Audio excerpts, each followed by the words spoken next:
Modern Indian हिस्ट्रीचा part बघायचा आहे. So एक एक एक आता टॉपिक आपण चालू करूयात. तो आज आणि मे बी उद्या थोडाफार पार्ट.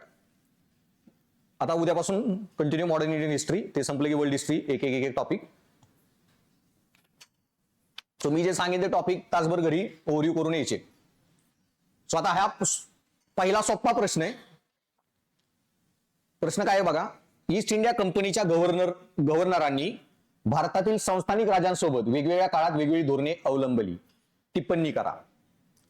डायरेक्ट फक्त तुम्हाला आता धोरणं सगळी सांगायची आहेत. सुरुवातीला काय धोरणं होती मी एक्सप्लेन करेन, डायरेक्ट त्याचं उत्तर. आणि थोड्या हायर लेवलला जे युपीएससी विचारते, अजून एक दोन संस्थानिकांवर प्रश्न बघायचे आणि ह्याच प्रश्नात मी असे मत पण सांगेन. आता हा प्रश्न बघा युपीएससीत आलेला, थोडा हायर लेवल आहे आणि कन्सेप्ट करायला की तुम्हाला ऑन स्पॉट डोकं लावता येतं, म्हणजे काही प्रश्नाला बीची गरज नाही. Dalhousie's predecessor had acted on the general principle of avoiding annexation.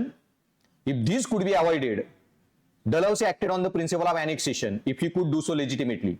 His annexations were both of war and peace. Analyze. तर प्रश्न काय आहे, डलहौसीच्या पूर्वाधिकारी गव्हर्नर जनरल्सनी जर शक्य असेल तर साम्राज्य विस्तार टाळण्याच्या सर्वसाधारण तत्वावर कार्य करीत होते. सो डलहौसीच्या आधीची लोक होती ना, ते साम्राज्य विस्तार करायचा नाही, जिथं शक्य तिथं टाळा, अंटिल लय आगावपणा झाला तर. त्याच्यामध्ये मग तुमची एक प्रिन्सिपल येतो, मास्टरली इनऍक्टिव्हिटी, बेंटिक वगैरे लोकांनी जी चालू केलेली. सो तुम्ही बघा 1818 नंतर लढाई ना अहोम वगैरे 30 ते 50, 1830 ते 50 कुठलेही प्रिन्सली स्टेटवर ज्यादा लढाया झाल्या नाही. जिथं गरज पडेल तिथंच लढाया झाल्या. पण डलहौसी जेव्हा आला ना, त्यांनी रप्पारप डॉक्ट्रिन ऑफ लॅप्स लावायला चालू केलं. सो साम्राज्य विस्तार टाळण्याच्या सर्वसाधारण तत्वावर कार्य करीत होते. डलहौसीने मात्र साम्राज्य विस्तार जर कायदेशीररित्या वैधपणे करता येत असेल, कायदेशीररित्या वैधपणे, लिगली, आता त्याने कसा डॉक्ट्रिन ऑफ लॅप्स लिगली लावला ते सांगेन, तर तो करायलाच हवा या तत्वावर कार्य केले. त्याच्या प्रश्नातील साम्राज्य विस्तार हा युद्ध आणि शांती या दोन्ही मार्गांनी झाला. ह्याच्यामध्ये तुम्हाला थोडं मॉडिफाय करून प्रश्न येऊ शकतो अजून एक, की Dalhousie followed policy of annexation that shook the foundation of British Empire. डलहौसीच्या साम्राज्य विस्ताराच्या धोरणांमुळे ब्रिटिश राजकारणाचा भारतातील पाया हादरला. असा. त्यानंतर कर्जन, पुढे आता मी पॉलिसीमध्ये सांगेन की कर्जनची जी एक पॉलिसी होती इंडियाबद्दल, कर्जन्स अप्रोच जे म्हणतो, तर कर्जनचं एक वाक्य आहे की रिलेशन बिटवीन प्रिन्सली स्टेट्स आणि British government is neither feudal nor federal. What is his intention behind saying this statement? वगैरे असं काही येतं की कर्जन कधी आला, 1905च्या आसपास कर्जन होता, बंगालची फाळणी. कर्जनचं मत होतं, वाक्य त्याचं काय आहे की संस्थानिकांचा, म्हणजे आपले राजे महाराजे, ब्रिटिश ना इंडिया नाही, प्रिन्सली स्टेट ओनली, संस्थानिकांचा आणि ब्रिटिश क्राऊन म्हणजे त्यांची महाराणी विक्टोरिया तेव्हा जो राजा होता, यांच्यातील संबंध हा नायदर फेडरल नॉर फ्युडल, म्हणजे ना सामंती आहे ना संघराज्य पद्धतीचा आहे. हे म्हणण्यामागे कर्जनचं मत काय होतं आणि असं तो का म्हणाला. थोडा अजून हायर लेवल अॅनालिटिकल क्वेश्चन येतो. त्यामुळे नुसतीच रट्टा मारो प्रिलियम वाचून होणार नाहीये, सेपरेटली बघावं लागणार आहे ते टॉपिक, पण ते कळतं. आता हा तुम्ही सगळी गव्हर्नमेंटची पॉलिसी एकत्र वाचली, आता मी सांगेन तुम्हाला अर्धा एक तास, या तिन्ही प्रश्नाची उत्तर तुम्हाला येत जातील. ह्याच्यात अजून एक थोडा ऍडव्हान्स प्रश्न उद्या एक बघू. 1857च्या उठावात बेंटिकने जे वाक्य वापरलं की संस्थानिक हे they are the breakwaters in 1857 revolt, 1857च्या उठावामध्ये ते ब्रेक वॉटरला काय म्हणतो, विचित्र शब्द आहे ते, की एक प्रतिरोध म्हणून त्यांनी काम केला संस्थानिकांनी. मग संस्थानिक असे का वागले, ब्रिटिशांच्या बाजूने का लढले आणि त्यांना त्याचे फायदे काय झाले. सो 1857चा जो क्वीन्स प्रोक्लेमेशन आलं, राणीचा जाहीरनामा, आणि राणीच्या जाहीरनाम्यावर पण तुम्हाला प्रश्न येऊ शकतो त्याच रिलेटेड, की राणीच्या जाहीरनाम्यामध्ये म्हणजे खूप वेल रिटर्न ड्राफ्टेड एक खूप भारी डॉक्युमेंट होतं, पण सामान्य भारतीयांसाठी त्याच्यात काहीही नव्हतं. विश्लेषण करा. सो 1857चा क्वीन्स प्रोक्लेमेशन हे कॉमन लोकांसाठी नव्हतं. नुसतं नावाला लिहिलेलं की इंडियातले लोक पण ब्रिटिश लोकांसारखे वापरले जातील वगैरे वगैरे, त्यांना वागवलं जाईल. पण 1857च्या उठावाच प्रोक्लेमेशन हे फक्त राजा महाराजांसाठी होतं, भारतातल्या राजा लोकांसाठी, की तुम्हाला डॉक्ट्रिन ऑफ लॅप्स केला जाणार नाही, तुमची संस्थानं आमच्या अंडर राहतील, स्वायत्त राहतील, पण तुम्हाला कुठलेही अधिकार म्हणजे काय म्हणतात कॉमन लोकांसाठी त्याच्यामध्ये काही लिहिलं नव्हतं. कॉमन लोकांची परिस्थिती काही बदलली नाही. So queen's proclamation was by queen of London to the kings of India. आणि इथून पुढे तुम्ही स्वतंत्र राहाल तेवढ्या एरियात माझं अधीन बनून, थिअरी ऑफ पॅरामाउंटसी जी जन्माला आली. ओके, की मी प्रधान सत्ता, मी महाराणी, तुम्ही कोण राजे. सो ब्रिटन रॉयल फॅमिलीची हायरार्की आहे ना, त्याच्यामध्ये क्वीन सगळ्यात टॉपला येते, king and queen. King and क्वीनच्या खाली येतात प्रिन्स अँड प्रिन्सेसेस, ते म्हणजे त्यांचे सेकंडरी. मग ह्यांचे जे राजे आहेत ना तिथं राहणारे, म्हणजे आपल्या अँगलनी बघितलं आजच्या तर राष्ट्रपती आणि गव्हर्नर. सो आपले राजे जे आहेत ना ते गव्हर्नर थोडक्यात टेक्निकली. प्रिन्स म्हणून काय म्हणायचं त्यांना, प्रिन्सली स्टेट. किंग स्टेट नव्हते म्हणत, क्वीन स्टेट नव्हते म्हणत, तुम्ही प्रिन्स आहात, त्याच्यावर असतो राजा. प्रिन्सच्या खाली पण मग खाली येतात ती बरी पूर्ण हायरार्की आहे, की तुमचे मार्क्वीज वगैरे. सो सगळ्यात खालच्या रँकला येतो लॉर्ड, लॉर्ड लिटन, लॉर्ड वगैरे, ती लॉर्ड एक पदवी आहे. त्याच्या पण खाली येतो नाईट. नाईट ही रॉयल फॅमिलीच्या बाहेरच्या लोकांना पण दिली जायची. तुम्ही एखादं मोठं काम केलं, नाईटहूड रवींद्रनाथ टागोरांना पण दिलेलं वगैरे.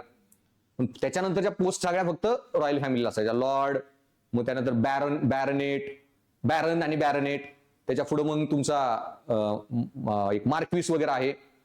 अजून एक पोस्ट येते वायकाउंट, मग ड्यूक, आणि मग प्रिन्स, आणि मग king. That's their order. So हे कोण, तुम्ही प्रिन्स म्हणून राहा, हे त्यांच्यासाठी प्रॉमिस होतं, दुसऱ्यांना नव्हतं. सो मग आता ते फ्युडल आणि फेडरल काय म्हणणं आहे, सामंती नाही आणि संघराज्य नाही कर्जनचं, ते पुढे सांगेन.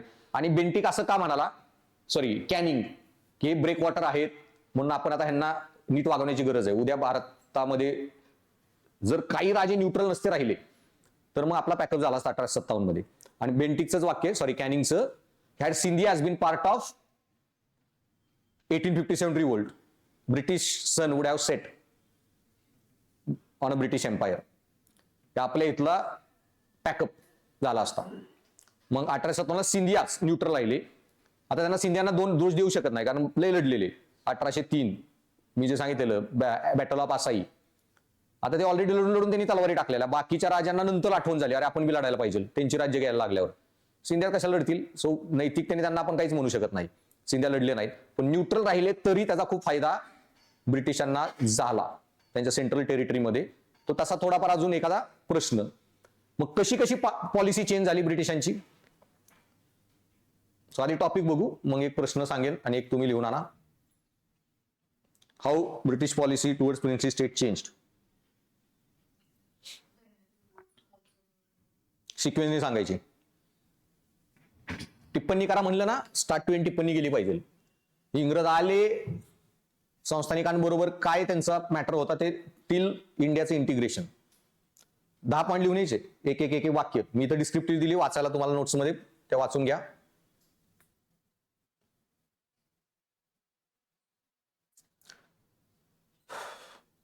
कुठल्या पॉलिसी होत्या,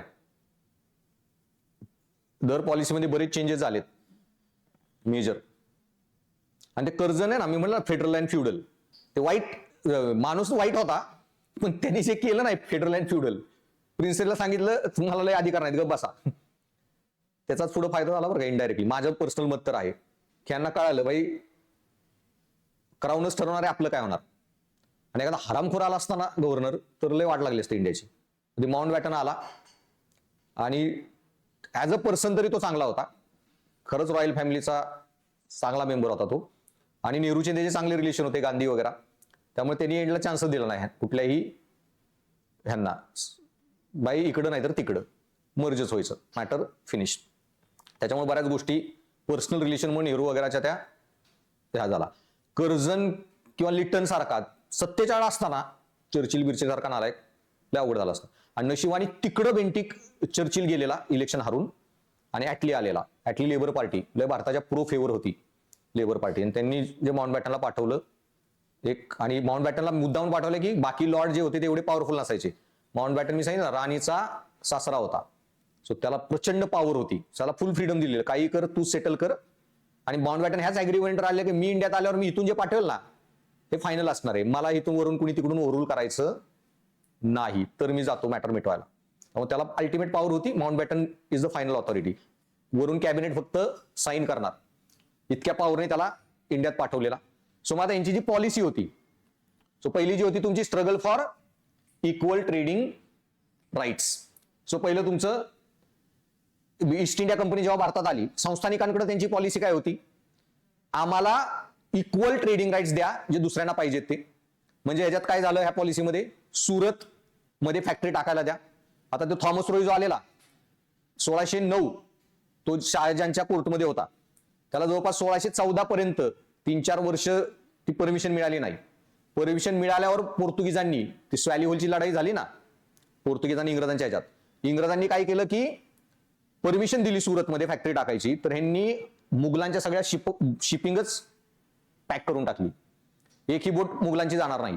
इव्हन जोधा जिवंत होती, तिची लय मोठी ट्रेडिंग कंपनी होती शिपिंग, तिच्याही बोट म्हणजे मुघलांच्या महाराणीच्या बोटी त्यांनी केल्या, सीज केल्या अरेबियन ओशनमध्ये. सो पोर्तुगीज ओशनमध्ये लय पॉवरफुल होते.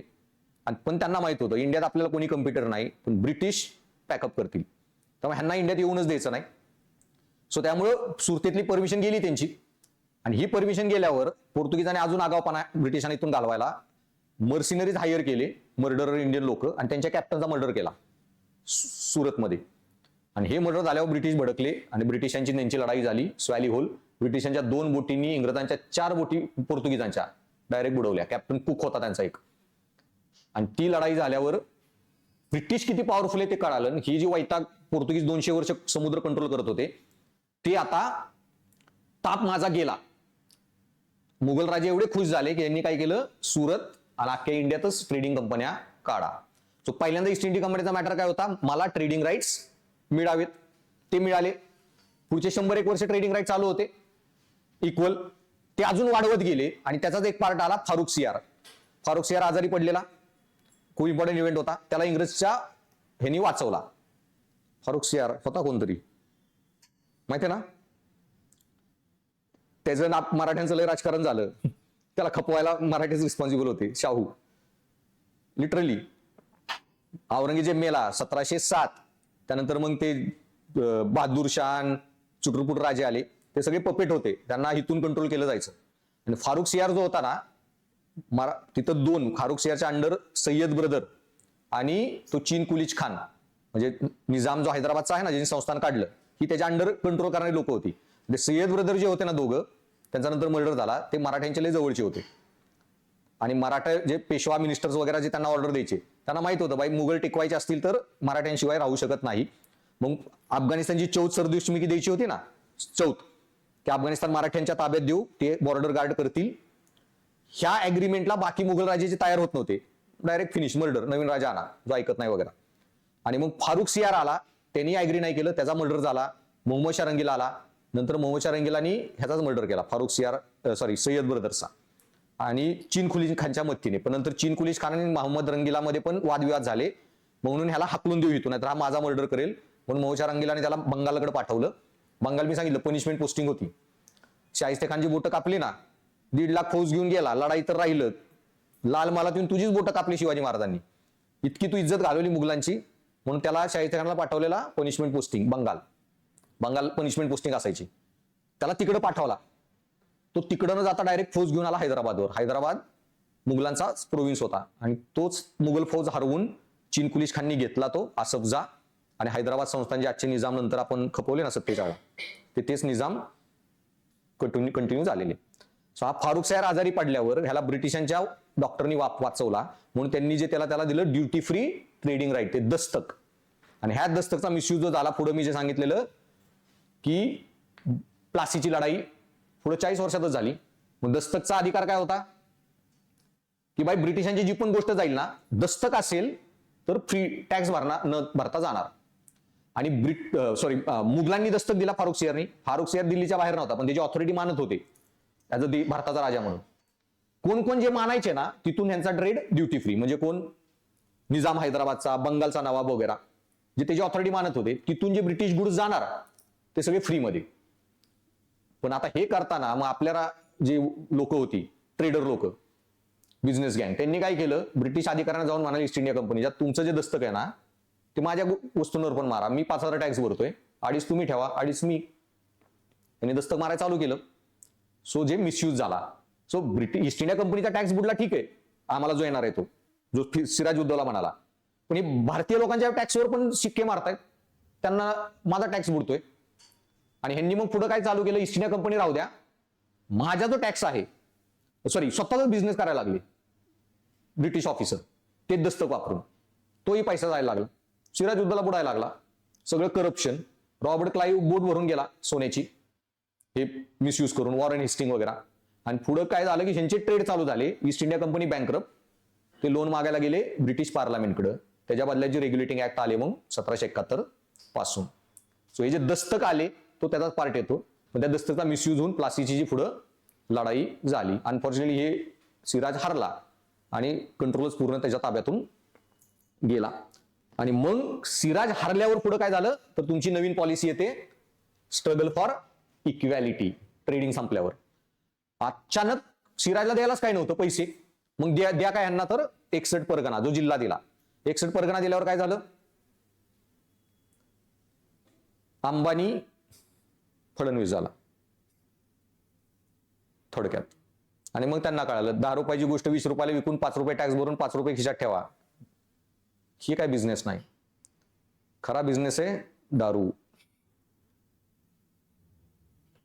Corporate tax, income tax, land revenue, sales tax. किती कमावणार आहे एका सीएम आणि एक अंबानी, पॉलिटिकल पॉवर झाली. आणि मग ह्यांना कळालं खरा पैसा ट्रेडिंग पेक्षा इथं आहे. आणि मग तिथून पुढं स्ट्रगल फॉर इक्वॅलिटी, मग बक्सारमधून प्रिन्सली सेट झाले. आता त्यांचं म्हणणं काय होतं की आम्ही एक इक्वल संस्थान म्हणून बघितलं जावं, ना की ट्रेडिंग कंपनी. आता like Maratha state, Gwalior state, Baroda state वगैरे, आम्ही पण एक प्रिन्सली स्टेट किंवा एक स्वायत्त देश. आणि मग त्यांनी जे चालू केलं प्रिन्सली स्टेट, सो ती स्ट्रगल फॉर इक्वॅलिटी फेज चालू झाली. तिसरी काय होती तुमची, रिंग फेन्स. आता तुम्ही जिंकला तरी पण कसाबाचा एरिया ताब्यात आलाय, झालेली एखादी लढाई फिनिश. आणि मेजर थ्रेट त्यांना कोणाकडे होता, रोहिलाच, अफगाण रोहिलाच, अफगाणिस्तानचे नाही, रोहिलाच म्हणजे तो पानिपतच्या लढाईत जो होता ना, अब्दालीला इंडिया ज्याने आणलेलं, तो नजीब खान, तो रोहिला.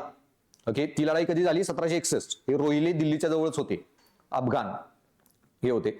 आणि हे अटॅक करतील बंगालवर. आणि दुसरं सगळ्यात पॉवरफुल मराठास. आणि मराठ्यांमध्ये सगळ्यात जवळ कोण होतं, बंगालच्या साईडला नागपूरचे भोसले. आणि नागपूर भोसल्यांच्या फौजा सगळा हे क्रॉस करत तिथपर्यंत पोहोचलेला बंगालपर्यंत. इंग्रजांनी त्यावेळी एवढी मोठी खंद खांदलं गोव्याच्या कलकत्त्याच्या बाजूला, कलकत्ता डिच म्हणतात.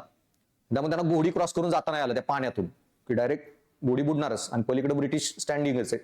आता ब्रिज क्रॉस करायला पाहिजे, गंगालय मोठी आहे, कुठूनही नाही तुम्ही क्रॉस करू शकत घोड्यावर बसून.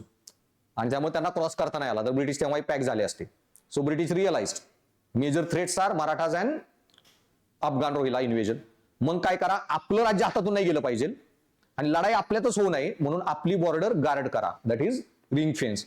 मग बॉर्डरवर त्यांनी मित्रदेश बनवायचे. मग तिथं मित्रदेश कोण होता, अवध. अवधला मैत्री बनवा आणि अवधचे सगळे डिफेन्सेस कंट्रोल करा. मग अवधची बॉर्डर कंट्रोल करायला काय करायचं, मग बाई तुझे सैनिक राहू दे, आमचे सैनिक तिथं ठेवतो ना बॉर्डरला. Subsidiary alliance system. आणि सबसिडरी अलायन्स मध्ये मग तुझे बॉर्डर कंट्रोल करणार आहे, पण मग काय लढाई नाही होत आहे, त्यामुळे आमचा एक रेसिडेंट तिथे कंटिन्युअसली अपॉइंट असणार. आणि पुढे हेच डिफेन्स करताना ओके कंटिन्युअस पुढे त्याचा इव्होल्युशन झालं, तुमची तैनाती फौजेचा करार, सबसिडी अलायन्स आणि स्टँडिंग आर्मी. मग त्यांनी बॉर्डर स्टेट डिफेंड करायचे आणि सबसिडी अलायन्स मध्ये. पण आता हे जर नाही डिफेंड करू शकले तर तुम्हाला सशक्त करायला स्टँडिंग आर्मी ठेवू, हे करत मित्र राष्ट्र अजून स्ट्रॉंग करायला लागले. आणि हीच पॉलिसी पुढं मग सबऑर्डिनेट आयसोलेशन 1813 ते 1857. सबऑर्डिनेट आयसोलेशन म्हणजे यांनी काय केलं की आता आम्ही तर बॉर्डर गार्ड करू, तुमची सैनिक आहेत, स्टँडिंग आर्मी आहे, कवायत तिथं फौज आहे कंटिन्यू, तुम्ही म्हणसाल तेव्हा लढाई पण होईल. पण भाई तुम्हीच काय कोणाची छेड काढली आणि अटॅक झाला, लढाई कोणाला लागेल, इंग्रजांना. मग तुमच्या फॉरेन पॉलिसी ज्या आहेत ना त्या सगळ्या कोणाकडे येणार, आमच्या कंट्रोलमध्ये.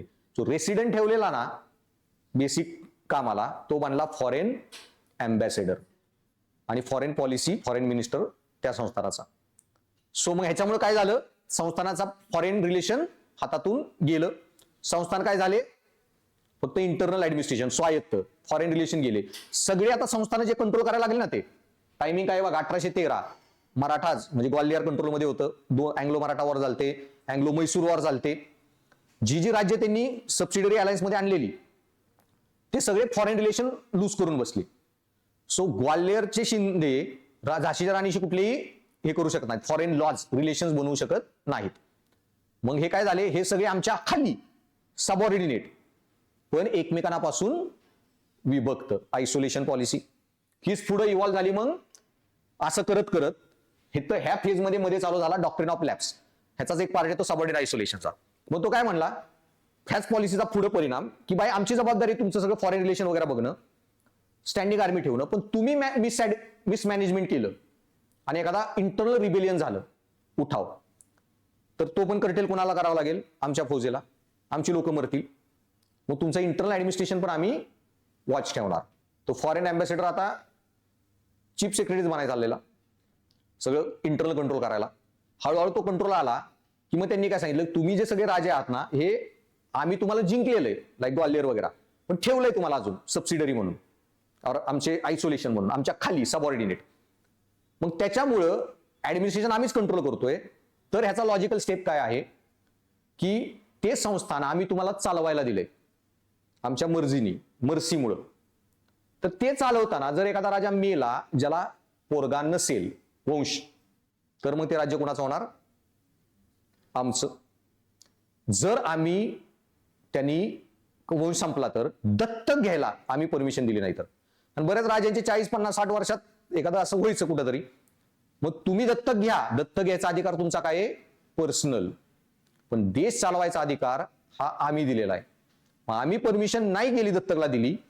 झाशीची राणी पोरगा दत्तक घेऊ शकते, पण आम्ही परमिशन दिलं, तू तुझ्या प्रॉपर्टीला इनहेरिट करेल, तो पर्सनल प्रॉपर्टीला. पण देश चालवायचा राजाचा अधिकार हा आम्ही एक अपॉइंटमेंट दिलेली आहे. जसं तुम्हाला IAS-IPS ला अपॉइंटमेंट दिली जाते, आम्ही दिली अपॉइंटमेंट तरच तुम्ही चालवू शकता, तुम्हाला हक्क नाही. So doctrine of lapse under हा सगळे राज्यच खालसा करायला लागला. आणि त्याच्यातच मग बेनिव्होलेंट डिस्पॉटिझम, की आम्ही ब्रिटिशांवर राज्य करतोय, पण आम्ही भारतावर राज्य करतोय, पण काय भारतीय लोक मागासलेले आहेत, बॅकवर्ड आहेत. मॅकॉले होता ना त्याचा पॉइंट, ह्यांना सुधारण्याची जबाबदारी आमच्यावर आहे. तसे राजे पण नीट गव्हर्नन्स करू शकत नाहीत. तर एक फादर म्हणून आम्ही तुमचा कंट्रोल करू गव्हर्नन्सचा. आणि त्याचाच परिणाम यांनी काय केला की एखाद्या राजाने जर मिसमॅनेजमेंट केलं असेल ना, डिपोज करा. तरवनकोरचा राजा, अवधचा राजा, स्वतःचे दोस्त. आता अवध बिवध काय केलं तर त्यांनी मित्र बनवले ना रिंग फेन्स मध्ये. आता राहिलंच नाही ना शत्रू कोण, रोहिले गेले, मराठास गेले सगळेच. मग आता काय करा, ह्यांचीच गरज नाही ना, ह्यांना निपटून टाका. सिंध प्रोव्हिन्स, जोपर्यंत अफगाणिस्तानवर अटॅक होईल, रशिया बिशिया भीती आहे, सिंधला लय त्यांनी आमिर लोकांना खुश ठेवलं. आता वाटलं इंडिया एवढा आपण सशक्त आहे ना की अफगाणी कोणी येऊ, रशिया बिशिया, आपल्याला यांची गरज नाही. सिंधला लगेच अनेक्स केलं.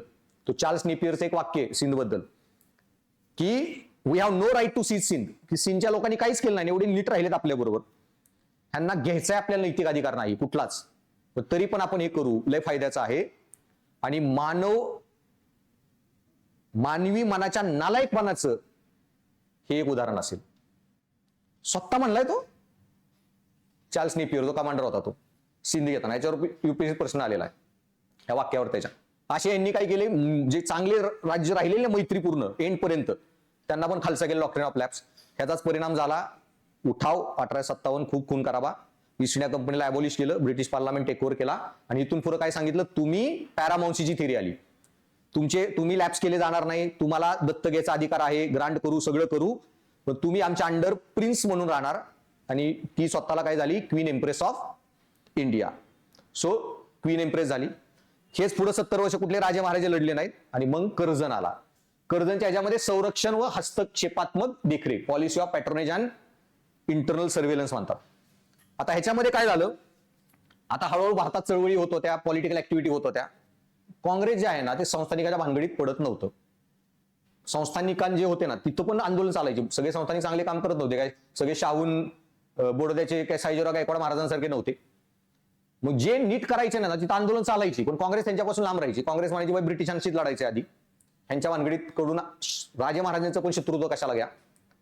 पण ह्यावेळी मग कर्जन जो होता ना त्यांनी आपला अप्रोच बदलला. आता त्यांनी काय म्हणलेलं मागाशी वाक्य होतं, ब्रिटिशांशी झालेले संबंध संस्थानिकांशी हे ना फ्युडल ना फेडरल ना सामंती ना काय म्हणतात संघराज्य पद्धतीची. त्याचा अर्थ काय होता त्याचा? सामंत पद्धत म्हणजे काय? सामंत कोण असतात की राजांनी जमीन दिलेली आहे आणि तुम्ही ती देखरेख करा, हे जागीरदार वगैरे, बदल्यात काय माझ्या अंडर राहायचं, टॅक्स भरायचा आणि मी सांगेन तेव्हा लढायला यायचं वगैरे. सो राजाने अपॉइंट केले, त्यांना अधिकार दिलेला आहे. सॉरी काय म्हणतात सामंत मध्ये सॉरी ते स्वायत्त होते आणि राजाच्या अंडर फक्त काम करायचे, पण बाकी त्यांना फुल ऑटोनॉमी असायची त्या सामंतांना त्या एरियामध्ये गव्हर्नन्सची. हा काय म्हणला, बाई तुमच्याशी संबंध जे आहेत ना कुठले सामंती नाहीत, तुम्हाला कुठला अधिकार नाही स्वायत्तेने रूल करायचा. आम्ही अबॉलिश केलं असतं, तुम्हाला केलं नाहीये, ठेवलेलं आहे, आपले तसे करार झालेले आहेत आणि त्याच्यामुळे तुम्ही टिकून आहात. अदरवाईज तुमच्या प्रती एक सामंत म्हणून आमची काही जबाबदारी नाही, तुम्हाला कुठला सामंती अधिकार नाही. आणि संघराज्य म्हणजे काय? राजे लोक एकत्र येऊन राज्य एकत्र येऊन त्यांनी बनवला अमेरिका 13 कॉलनीजनी. तसा तो म्हणला तुम्हीही एकत्र येऊन क्वीनला निवडलेलं नाहीये, queen empress of India. Okay, हे टायटल फक्त दिलं गेलेलं आहे आणि तुमची स्वायत्ता ठेवली आहे. म्हणजे याला म्हणायचं काय होतं, तुम्ही स्वाधीन नाही आहात, स्वायत्त नाही आहात, तुमचे सगळे अधिकार आम्ही दिलेले आहेत. कुठली ट्रीटी पण केल्या त्या लढाईनुसार झालेल्या आहेत, त्या वेळेनुसार बदलू शकतात, तुमचे अधिकार आम्ही काढूनही घेऊ शकतो. इनडायरेक्टली तुमचं अस्तित्व काही नाही, हे त्यांनी त्यांना जे वॉरंट केलं कर्जननी. आणि मग तिथून पुढे पॉलिसी त्यांच्या विरुद्ध चेंज झाली. त्यांनाही कळालं बाई मग आपला पॅकअप कधी होऊ शकतो अस्तित्व. आणि त्याच्या पुढे मग मॉन्टफेडचा जो सुधारणा आली त्याच्यामध्ये प्रिन्सेस ऑफ चेंबर नरेंद्र मंडळ. आता ही जी पॉलिसी होती ना सबऑर्डिनेट युनियन, ही त्यांनी इथं रिव्हर्स केली. सबऑर्डिनेट आयसोलेशन म्हणजे काय? सगळे राजे महाराजे आपापले स्वायत्त डायरेक्ट क्वीनशी relation governor viceroy through deal करणार. आता पहिल्यांदा त्यांनी सगळे राजे महाराजे एका बॉडीमध्ये एकत्र आणले, नरेंद्र मंडळ. तर ते नरेंद्र मंडळ किंवा निपेंद्र मंडळ जे म्हणतात, चीफ चेंबर ऑफ प्रिन्सेस, म्हणजे काय? भारतातले सगळे राजे महाराजे लय संस्थानिक होते 550 वगैरे, त्यातले जे महत्वाचे संस्थानिक आहेत ना राजे महाराजे, त्यांचं एक मंडळ. आणि आमचे काय प्रॉब्लेम आहेत ना ते एकत्र तुम्ही राणी पुढे मांडा म्हणून हे केलं. म्हणजे आधी जे सबऑर्डिनेट आयसोलेशन होतं त्यांना काय केलं, एकत्र आणलं. ही तर पॉलिसी चेंज झाली. ही का केली ह्याचा परिणाम लगेच पुढे दिसेल तुम्हाला करण्यामागं. हे बटलर समितीचं पुढे सांगतो. इक्वल फेडरेशन 1935 मध्ये त्यांना काय कळालेलं, हे कधी झालंय बघा 1921. ह्याच्या आधी काय झालं 1919 एनसीएम पहिल्यांदा बघितलं यांनी झटका गांधीचा. करोडो लोक रस्त्यावर होती, कधीच आधी झालं नव्हतं एवढं मोठं आंदोलन एनसीएमला. चौरी चौरा झाली म्हणून गांधींनी विड्रॉ केलं, ती वेगळा पार्ट. इतक्या लेवलला की यांना ब्रिटिशांना मिलिटरी बोलावी लागली रेल्वे टेलिग्राफ टेक ओव्हर करायला. अदरवाईज पॉसिबल नव्हतं इव्हन हे चालवणं इंडिया. आणि यांना कळलं पुढं पण असं होईल आंदोलन. आणि ह्याच्यात जर आता ब्रेक वॉटर परत पाहिजे तर कोण? हे राजे महाराजे. पहिला तर एक गट काय बनवला त्यांनी, मुस्लिम्सला सेपरेट इलेक्टोरेट दिलं, ह्यांना यूज करू काँग्रेसच्या विरोधात फोडफाड करून. मॉडरेट एक्स्ट्रीमिस्टची भांडणं केलेली, एक्स्ट्रीमिस्ट मुस्लिम लीग आणि हिंदू महासभा ते सगळं डिव्हिजन चालू केलं. डिवाइड अँड रूल पॉलिसी जी आहे. आता तिसरं त्यांना काय करायचं होतं मग, की हे जे राजे महाराज आहेत ना त्यांना पण वापरायचं काँग्रेसच्या विरोधात. आणि मग ते कसं केलं त्यांनी, 1929-30 आपलं सीडीएम झाली, बरेच पॉवर डिव्हॉल्व झाल्या 1935च्या कायद्यात. आणि त्याच्यात त्यांनी काय केलं, सगळ्या राजे महाराजे पण आपले 40% खासदार आणणार इंडियन पार्लमेंटमध्ये, लोकसभेत 33% राज्यसभेत, असं काहीतरी ते नंबर्स होते बघा. म्हणजे काय, उद्या जर एखादं बिल पास करायचं असेल राजे महाराजांना सांगायचं बघा, नाहीतर करू तुम्हाला काय, विलीन करेन, हे करेन ते करेन, आमच्या साईडनी वोट करा. सो काँग्रेसला अपोज करायला पार्लमेंटमध्ये ह्यांना यूज करा. आता हे काय झालं की ह्यांना यूज करा म्हणून कॉपरेटिव्ह फेडरेशन बनवली. आपले राजे महाराजे शाणे होते, त्यांना वाटलं की बाई इंग्रज मुद्दामून आपल्याला यूज करायचा प्लॅन आहे. ह्यांनी कुणीही जॉईन केली नाही, पार्लमेंट बहिष्कार केला. सो दी फेडरेशनचा जो पार्ट आहे 35च्या ऍक्टचा, तो त्याची अंमलबजावणी झाली नाही. पण इंग्रजांनी क्लिअर केलं की राजे महाराजांना आम्ही युज करणार तुमच्या अगेन्स्ट. मग काँग्रेसनी पण क्लिअर केलं की आतापर्यंत जी भारताचं स्वातंत्र्य, पूर्ण स्वराज पास केलं ना रिझोल्युशन 1930ला, काहीतरी 29ला, त्या पूर्ण स्वराजमध्ये स्वराज कुणाचं होतं? फक्त ब्रिटिश इंडियाचं. 35ला आता नवीन रिझोल्युशन पास झालं त्याच्या आसपास 36च्या. आता आम्ही जेव्हा पूर्ण स्वराज म्हणतोय हा फक्त ब्रिटिश इंडियाचा स्वराज नसेल, अख्ख्या भारताचं इन्क्लुडिंग प्रिन्सली स्टेट. आणि इथून पुढे काँग्रेस प्रिन्सली स्टेटमध्ये पण आंदोलनं करणार. आणि प्रिन्सली स्टेटमध्ये जे लोक हक्कासाठी लढत होते ब्रिटिश राजे महाराजांच्या विरोधात, त्यांची वेगळी पार्टी होती, all India state people conference. आणि ह्याचा पहिल्यांदा 36 मध्ये प्रेसिडेंटशिप घेतली नेहरूंनी. सो आम्ही बी आता ह्यांच्या विरोधात हेड ऑन. पण मॅक्झिमम राजांना माहित होतं आपलं अस्तित्व काय, इंटरनॅशनल पॉलिटिक्स कसं चालू आहे, पुढे काय होणार आहे, ज्यांनी स्वतःच विलिंगली मर्ज करायला पुढे तयार झाले. मग आता हे पण वर्क होत नाही, तर मग काय SC ST मध्ये कम्युनल इलेक्टोरेट क्रिएट करून अजून एक डिव्हिजन मॅकडॉनल्ड अवॉर्ड्सची करा. पण ते पण गांधी बाबासाहेबांचा कॉम्प्रोमाइज झाला आणि तेही पुढं वर्कआउट झालं नाही. So they just trying to find some issue create करायला. आणि मग फायनली फेज जी येते integration and merger. By the 3 June plan जो आला, सगळ्या संस्थानिकांना सांगितलं बाई एकतर इकडं नाहीतर तिकडं. माउंटबॅटन म्हणला मर्ज इंडिपेंडंट राहणं 2 देशांमध्ये शक्य नाही. आणि मर्ज होताना पण एकच क्लॉज, जॉग्राफी कन्सिडर करून. ओके, इथं एखादा काय त्याला म्हणून निजाम इंडियात राहून म्हणायचं पाकिस्तानमध्ये जायचंय, कडेने सगळा भारत. ओके, तर बाई इकडच्या जॉग्राफिकली असाल ना तर इकडेच मर्ज व्हायचं, तिकडचं असाल तिकडे मर्ज व्हायचं, बाकी चान्स नाही कुणाला. जॉग्राफिकल लोकेशननुसार मर्जिंग आणि दोन्हीपैकी चूज करा कुठं. माउंटबॅटननी 3 जून प्लॅननी क्लिअर केलं आणि यांचं इंटिग्रेशन झालं. म्हणजे दोघं तिघं आगाव होती, त्यांना आपण जे बेसिक जिंकलं. सो मग त्याच पॉलिसीज आहेत बघा, एक एक पटकन वाक्य वाचतो. सो ब्रिटिश 1609 मध्ये भारतात आले तेव्हा त्यांची मुख्य नीती काय राहिला असेल तर ते पॉईंट सांगायला, संस्थानिक राजांकडून समान व्यापारी हक्क मिळवणे होती. सुवालीच्या युद्धात पोर्तुगीजांचा पराभव करून त्यांनी मुघलांकडून सुरत नंतर सर्व मुघल प्रदेशात कारखाने स्थापन करण्याची परवानगी मिळाली. नंतर मुघल बादशाह फारुख सियार कडून त्यांनी शुल्कमुक्त व्यापारी हक्क, ड्युटी फ्री ट्रेडिंग राईट मिळवले. सो ट्रेडिंगचे राईट्स मिळत होते. पुढे त्याचं काय झालं, स्ट्रगल फॉर इक्वॅलिटी जे सांगितलं. 1757च्या प्लासीच्या युद्धानंतर पूर्व भारत कंपनीने प्रथमच राजकीय शक्तीची चव चाकली, पॉलिटिकल पॉवर बनले. त्यांना कळले ट्रेडिंग मध्ये काय मजा नाही, राजघराणं बना, राज करा. 1765 मध्ये बंगाल, बिहार, ओरिसा प्रांताची दिवाणी हक्क मिळाल्यानंतर कंपनी एक महत्वाची राजकीय सत्ता बनली. व्यापारी कंपनीतून ते राजकीय शक्ती बनले. आता हे झालं तर ऑटोमॅटिकली बाई हे हातातनं गेलं नाही पाहिजे. आणि ह्या टाइम काय बघा, 1765 अमेरिकेमध्ये इंडिपेंडन्स वॉर चालू झालेलं. अमेरिका स्वतंत्र कधी झाला, 1775. 1761-65 पासूनच तो वाद चालू होता. तर बाई अमेरिका हातातनं गेला आणि 75 मध्ये तर गेलाच हातातून. त्यांना माहित होतं अमेरिका हातातनं गेलाय, इंडिया गेला नाही पाहिजे. आणि काही करायचं तर सेफ प्ले करायचं, बॉर्डर गार्ड करायच्या. त्याच्यातून जन्माला आली रिंग फेन्स पॉलिसी. मग याच्यामध्ये आपलं राजकारण तुम्हाला माहित असेल, महाराष्ट्रात जे झालं, पहिला अँग्लो मराठा वॉर झालं, 20 वर्षाची शांती झाली. ओके, आणि त्या फर्स्ट अँग्लोमध्ये 20 वर्षाची शांती झाली ना, त्याच्यामध्ये लय कॉम्प्लिकेशन्स आहेत. तर पहिल्यांदा काय झालं, फर्स्ट अँग्लोमध्ये पेशवा कुणाकडे गेला, ते नारायणरावांचा मर्डर केला राघवादादांनी, नारायणचा काका मला वाचवा. ते झाल्यावर मग काय झालं, हे लय चिडले सगळे मराठा सरदार. 12 मराठा सरदार एकत्र आले, माजी शिंदेच्या लिडरशिप अंडर फौजच घेऊन आले की पेशवांना डिपोज करायला, राघवदादाला. जेव्हा मग हे सगळे 12 सरदार आले, यांना कळालं आपण टिकत नाही, यांनी काय केलं, राघवदादा गेला मुंबईकडे मदत करा. मुंबई ओके म्हणली, मुंबई प्रेसिडेन्सी मदत करू आणि फौज पाठवायला मराठ्यांच्या विरोधात. जेव्हा हे ऍग्री करायचं झालं तेव्हा सिंधिया एवढे पॉवरफुल होते की यांना माहित होतं कधीही हे डिपोज करू शकतात. पण ह्याचा इश्यू जेव्हा झाला, हा पॅक्ट केला राघवदादावर 1773 जो 71चा रेग्युलेटिंग ऍक्ट नुसार governor general of Bengal post बनवलेली. आणि हे कोण, governor of Mumbai, governor of Madras.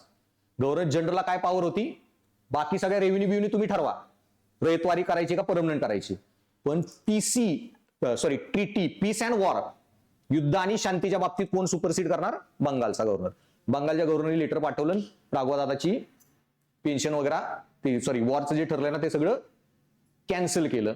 आणि राघवदादाला पेन्शन देऊन 20 वर्षाचा शांती करार केला. आणि राघवदादाच्या नारायणरावांची जी बायको होती ती प्रेग्नंट होती, तिचा मूल जन्माला आला पुरंदर किल्ल्यावर, तिथं सवाई माधवराव त्यांच्या नावाने पेशवाईशिप चालली. हा सगळं 20 वर्षात झालं. सो तो जो मॅटर होता की प्ले सेफ भाई, मस्ती नको, Maratha were too powerful to deal with. आता ह्या 20 वर्षात त्यांनी बंगाल लय ठिकाणी एरिया ऑक्युपाय केला, लय पॉवरफुल झाले मराठा. 20 वर्षात हिथलेच वाद्य झाले. मग ते सवाई माधवरावांची डेथ झाली आणि हे सगळं पेशवांचं जे पॉलिटिक्स आहे त्याच्यामध्ये मल्हारराव होळकर आणि ह्यांच्यातले होळकर फॅमिली आणि वगैरे त्यांच्यातले वॉर्स झाले पेशव्यांमध्ये.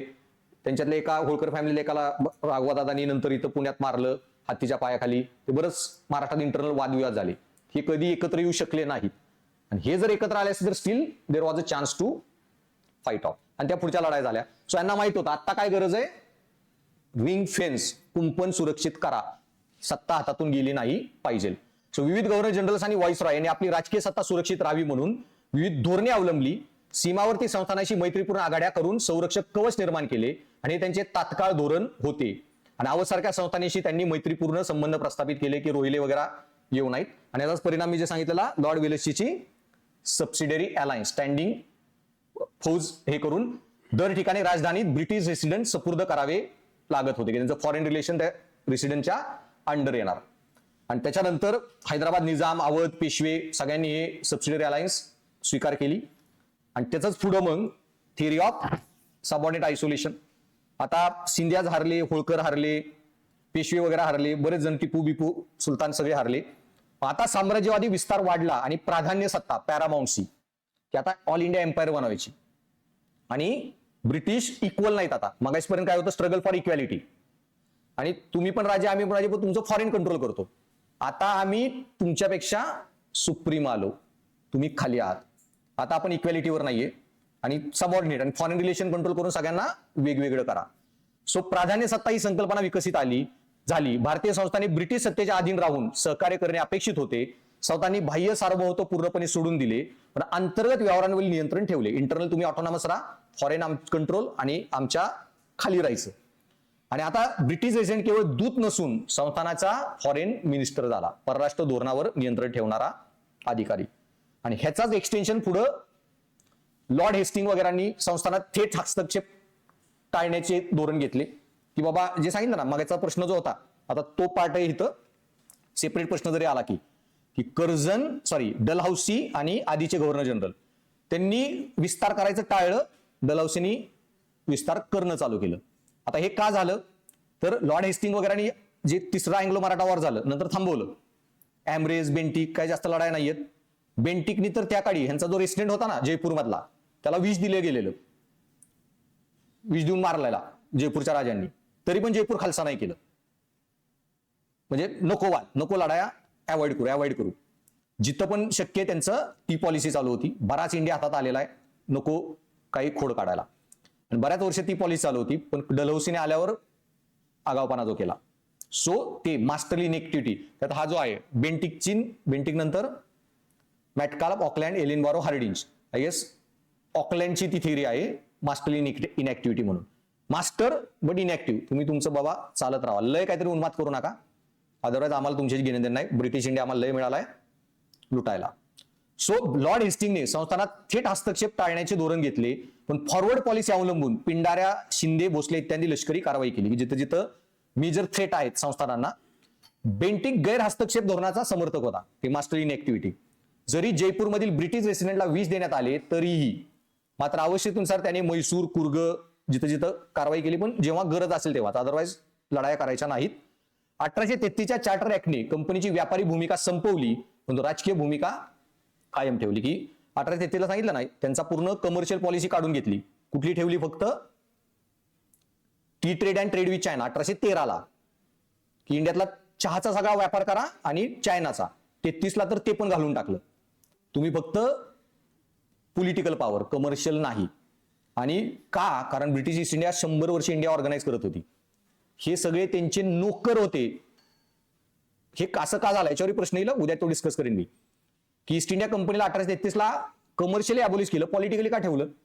सगळंच काय अबॉलिश केलं नाही. आणि सगळा कंट्रोल पार्लमेंटनी का घेतला नाही? त्याचं मेजर रिझन एक, 100-1 वर्षात हे लोक जे होते ना, हे यांचे IAS नव्हते. हे कोण होते? यांचे एम्प्लॉई होते ईस्ट इंडिया कंपनीचे, पगारी कंपनी होती, सगळं स्ट्रक्चर बनलेलं त्यांचं. ते डिस्प्लेस कशाला करा, चाललंय तर काम चालू द्या. आणि सेकंडली काही जर इथं नालायकपणा झाला ना, ब्लेम कुणावर येणार? ना की ब्रिटिश क्राऊन. सोयीस्कर आहे, चालू द्या.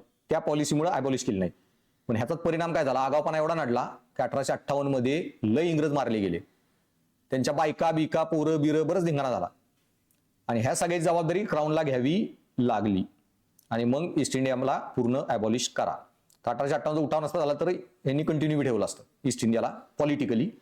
आणि उत्तराधिकाऱ्यांच्या सर्व बाबतीत पूर्वानुमती घेण्याची प्रथा त्यांनी सुरू केली 1833 ऍक्टनुसार. हिथं त्यांनी ते क्लॉज आणला 1833 ऍक्टला की तुम्ही राजे रूल करा अंडर, फक्त तुम्ही दत्त घेताना आम्हाला कळवायचं, नॅचरल हेअर नसेल तर. 1834 मध्ये संचालक मंडळाने शक्य तिथे संस्थांनी जोडून घ्यावीत असे मार्गदर्शन दिले. आणि जिथे जे जमेल लॅप्स करून घ्या, चालू करा. डलहौसीने डॉक्ट्रिन ऑफ लॅप्स धोरणात 6 संस्थाने जप्त केली. आणि त्यानंतर मग 1857 उठाव झाला, बंड झाले. डॉक्ट्रिन ऑफ लॅप्स त्याचं एक मेजर कारण ठरलं. आणि मग त्यांनी काय त्याला म्हणतात, डॉक्ट्रिन ऑफ लॅप्स करणार नाही, क्वीनला क्वीन एम्प्रेस डिक्लेअर केलं. आणि त्या पॉलिसीमध्ये मेजर इश्यू जो आहे ना, अजून पण इंडियाच्या राजा महाराजांना सायकोलॉजिकली, इंडियाच्या लोकांना काय वाटायचं की इंडियाचा राजा कोण आहे? मुघल्स, दिल्लीमध्ये बसलेला, म्हणजे सायकोलॉजिकल ऑथॉरिटी. म्हणजे आपण अजून पण कसं छत्रपती महाराज आहेत, उदयन महाराज, सायकोलॉजिकली तसं सायकोलॉजिकली की मुघल राजाच आहे. म्हणून ह्यांनी काय केलं लढाईमध्ये, कुणाला डिक्लेअर केलं? भारताचा राजा बहादूरशाह जफरला, त्याच्या अंडर लढू. हा युशियस नको म्हणून बहादूरशाहला रंगूनला पाठवलं. त्याची सगळ्या पोरांचा मर्डर, फॅमिलीज फिनिश्ड, ठेवायचीच नाही कोणी इथं.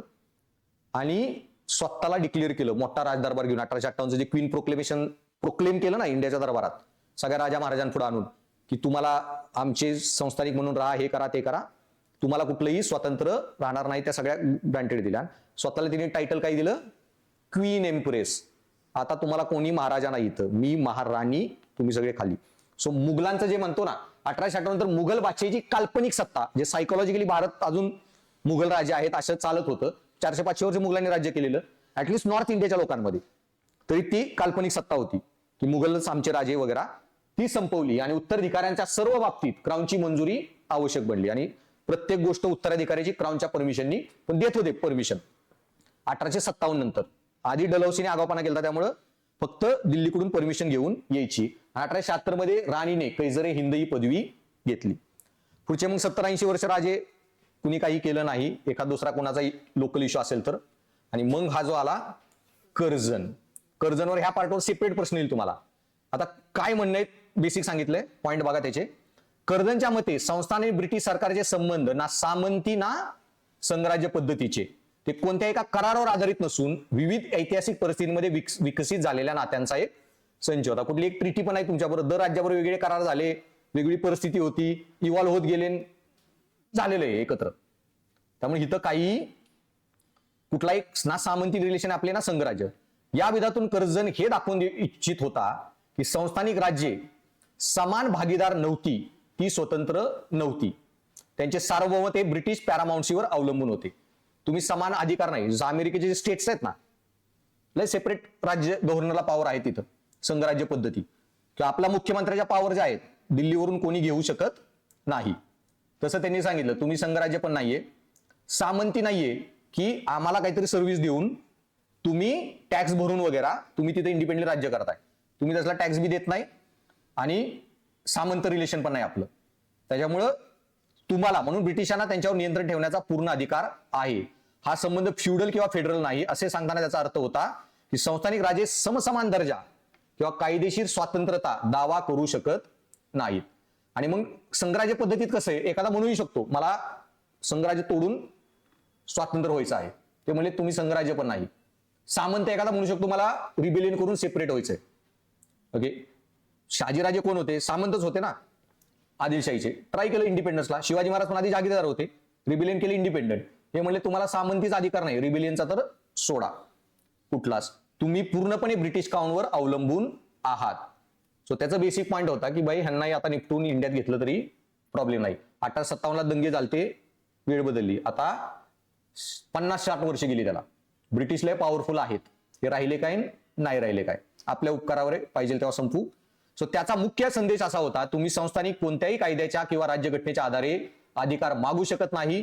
तुमचा दर्जा केवळ ब्रिटिश सरकार जशी परवानगी देईल तेवढाच तसाच असेल. ओके. आणि मग ह्यांनी त्यांच्यावर खूप इंट्रुझिव्ह पॉलिसीज करायला चालू केल्या. त्यांनी बरेच काय त्याला म्हणतात फॉरेन रिलेशन, म्हणजे कुठल्या राजा फॉरेनला जरी जाणार ट्रिपला माझी परमिशन घेऊन जायचं. लय कर्जंनी ह्यांच्या पॉलिसीवर कंट्रोल करायला चालू केलं प्रत्येक निर्णयावर. आणि पुढे मग माउंटबॅटन सुधारणा कायदा, निपेंद्र मंडळ जे सांगतो, नरेंद्र मंडळ, हे स्थापन करण्यात आले. ही केवळ सल्लागार संस्था होती की मी सांगितलं एकत्र आणले सगळे राजे महाराजे, तुम्ही तुमचे मुद्दे आम्हाला सांगा, काही प्रॉब्लेम असतील तर, म्हणून. पण त्यांचे सल्ले होते ते ऐकण्याची काही गरज ब्रिटिश क्राऊनला नव्हती. आणि मग आली बटलर समिती.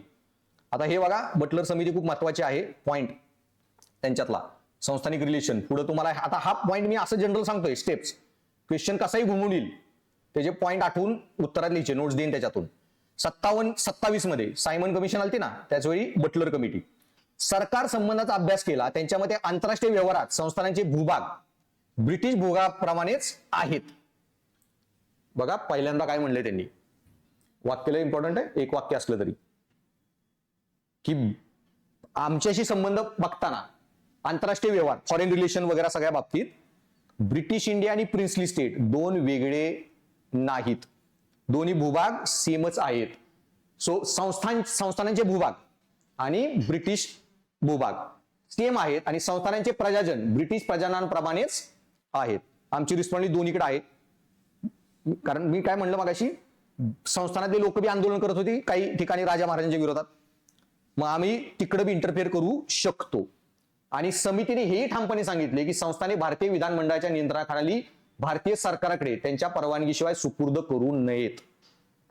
हा एक पॉइंट लय महत्वाचा आहे बघा, की संस्थाने जे आहेत भारतीय विधानमंडळाच्या नियंत्रणाखालील भारतीय सरकारकडे त्यांच्या परवानगीशिवाय, म्हणजे ह्यांचं विलीन जर करायचं म्हणलं भविष्यात, संस्थानं स्वतः तयार पाहिजेत. संस्थानांना अधिकार राहील, म्हणजे एक ठिणगी उद्या सेपरेट करायचं असेल तरी उद्या भारताची पार्लमेंट आली तर त्यांच्या अंडर हँडओव्हर करू नका, त्यांच्या परवानगी शिवाय. संस्थानिकांना त्यांनी पेटवलं सेपरेट राहायचं असेल तर, कारण त्यांना आयडिया आली ती आज ना उद्या पुढे काय काय आपला पॅकअप होऊ शकतो. सो यांचं रिलेशन डिफाईन करायला. आणि त्याच्यातून मग ह्यांनी काय केलं, संस्थानिकांना आणलं विधिमंडळामध्ये सेपरेटली 40%, 33%. पण हा जो पार्ट आहे मी सांगितला, संस्थानिकांनी जॉईन केला नाही. त्यांना माहित होतं मुद्दाम आपल्याला वापरलं जाते इंग्रज डिवाइड अँड रूल करत. आणि मग फायनल तुमची फेज येते इंटिग्रेशन अँड मर्जर. सो द्वितीय महायुद्धानंतर आणि काँग्रेसच्या असहकारानंतर ब्रिटिशांनी Cripps mission, Wavell, cabinet mission, Attlee, त्यात बऱ्याच पॉलिसी आल्या, बरंच ट्राय केलं संस्थानांना कसं सेपरेट ठेवायचं. आणि ह्याच्यामध्ये त्यांची पॉलिसी आता काय होती बघा, इंडियाचे तुकडे करणे हे त्यांचं काय एवढं इच्छावतीचा मॅटर नाहीये. इश्यू हा होता, रशिया कम्युनिस्ट झालेला, लय पॉवरफुल होत होता, चायना कम्युनिस्ट रिव्होल्युशन झालेलं. आणि इंडियात जर कम्युनिस्ट रिव्होल्युशन झालं, त्यांना कोणाचा सगळ्यात मोठा थ्रेट पुढं कोल्ड वॉर मध्ये होता, रशियाचा. आज पण भांडणं चालत अमेरिका रशिया. इंडिया पण कम्युनिस्ट झाला अज्युमिंग. आणि इंडियामध्ये मेजर लीडर कोण होते, बोस, नेहरू, समाजवादी अँगलचे. तो मग आपल्याच बाजूला इथं देश पाहिजे, एक पाकिस्तान पाहिजे, मेजर पाकिस्तानला पॅम्पर करायचं.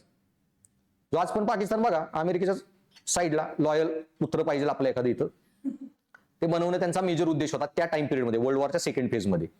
आणि इंडियामध्ये जेवढे राजे सेपरेट राहिले तर त्या राजांशी चांगले संबंध ठेवून, जसं सौदी अरेबिया, दुबई, अमेरिकाच कंट्रोल करता ऑलमोस्ट ते देश, इथं आपल्याला बेस राहतील लढायाला वगैरे चायना रशियाच्या विरोधात. मॅक्झिमम पॉलिसीमध्ये त्यांचा ते डोका आता चालत होतं. पण नंतर त्यांनाही रिअलाइज झालं पुढे की किती फिजिबल आहे नाही आहे, किती जादा प्रॉब्लेम होऊ शकतात. आणि 3 जून योजनेने, ते 3 जून प्लॅन जो म्हणतात फायनल माउंटबॅटनचा जो आला, स्पष्ट केले की संस्थानांना भारत व पाकिस्तान या कोणत्याही डॉमिनियनमध्ये सामील होण्याचे स्वातंत्र्य आहे, पण जॉग्राफिकली. माउंटबॅटनने संस्थानाला स्वतंत्र सार्वभौम दर्जा देण्यास नकार दिला. तुम्हाला इंडिपेंडन्स मिळणार नाही, जॉईन व्हा दोन्हीपैकी एकीकडं.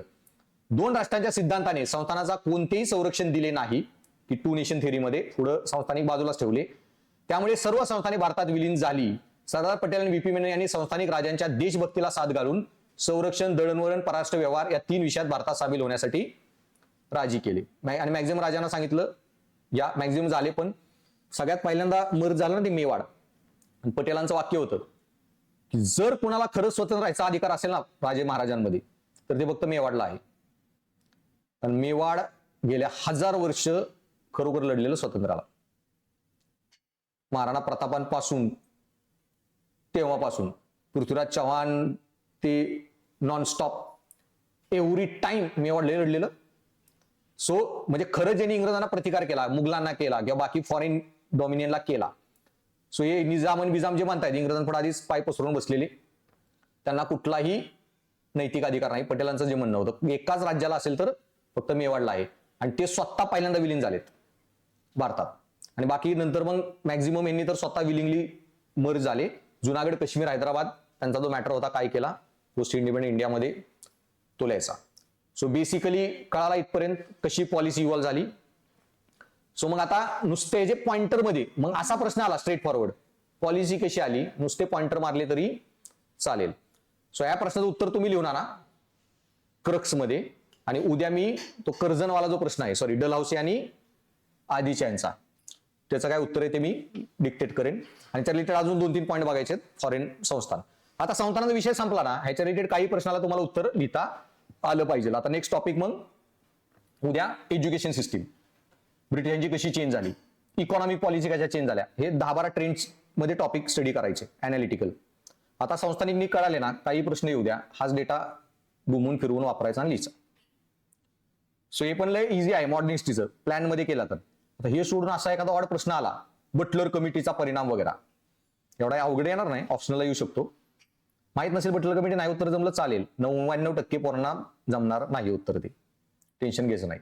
किंवा हे आता हा जो प्रश्न आला कर्जनचा, फ्युडल अँड फेडरल, नाही उत्तर जमलं ठीक आहे, ऑप्शनलवाल्या पोरांना फक्त येईल. तुम्हाला नाही जमलं ठीक आहे, पण तुम्हाला त्याचा अर्थ लावून काहीतरी लिहिता आला पाहिजे रिटून. तुम्ही ना फ्युडल आहे ना फेडरल आहे, मग बाई फ्युडल आणि फेडरल न मान्य मागायचा काय उद्देश असतो? कर्जन तर नालायक होता, त्याला काय संस्थानिकांची घेणं देणं. मग कसं खपवायचे हे काहीतरी रिमॅजिन करून उत्तर लिहून टाकाय. आणि तेवढं तर लिहून यायचं. ते पण नाही जमलं ठीक आहे, पण तुम्हाला आता मी जे बेसिक डेटा दिला सांगितलंय कर्जनच्या बाबतीत, कर्जन असं का बोलला, आता जर प्रश्न आला तर तुम्हाला जास्त डिटेलमध्ये लिहिता आलं पाहिजे. ऍटलिस्ट 5-1 मार्क लिहिता. सो एकदा संस्थानिक सगळे स्टडी करायचे, तसं एज्युकेशन सिस्टीम सगळी स्टडी करायची. एज्युकेशन नंतर तुमची economic policy, drain of wealth सगळी स्टडी करत राहायची. गव्हर्नर जनरलच्या पॉवर्स कशा इव्हॉल्व झाल्या सगळं ट्रेंडमध्ये बघायचं आरामात. ते 10-12 टॉपिक कव्हर होतात, प्रश्न तिथे